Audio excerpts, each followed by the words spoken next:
மீண்டும் ஆட்சிக்கு வருவோம். எங்கப்பா நீ வர போறீங்க? இருக்கிற இடமே தெரியாதா? போக போறீங்க. பாண்டிச்சேரி பருத்தவங்க எரிச்சு கொண்டானியா அண்ணா திமுக அடுத்து மந்திரி. எப்படா நீங்க 47 பேர் மந்திரி ஆகுன்னு சொன்னா இங்க இருக்கிற 51 பேர் சேர்ந்து இணைகிறாங்க. யாரு? திமுகவோட.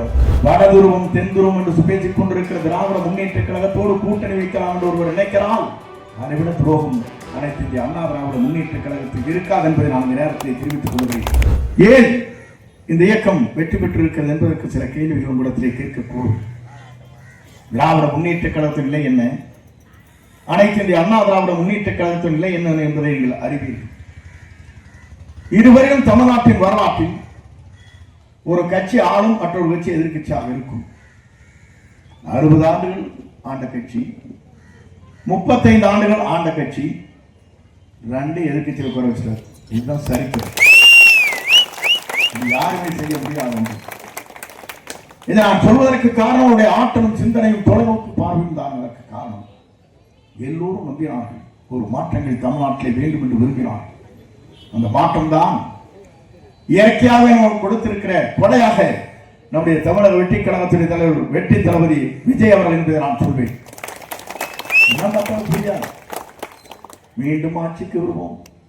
எங்கப்பா நீ வர போறீங்க? இருக்கிற இடமே தெரியாதா? போக போறீங்க. எங்க வர முடியுங்களா?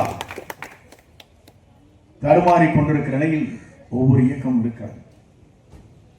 ஏன் இதை சொல்கிறேன் சொன்னால், நாங்கள் 108 பேர் வெற்றி பெற்றோம் சொன்னார். இந்த 108 பேர்களை வைத்துக் கொண்டு ஒன்று செய்ய முடியாது. 112 பேர் கொண்டு வந்தாங்க.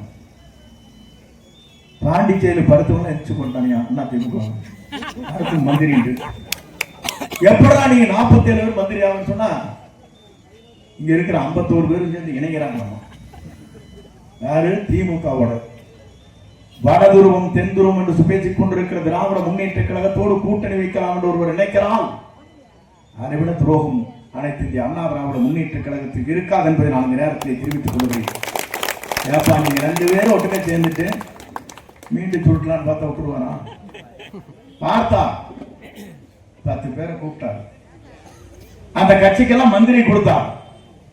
இந்திய நாட்டின் வரலாற்றில் தமிழகத்தின் வரலாற்றில் 67க்கு பிறகு காங்கிரஸ் மீண்டும் மந்திரி சபையில் இடம் பெற்றிருக்கிற வரலாறு இன்றைக்கு தான் சொல்லணும். அவருக்கு புரியா?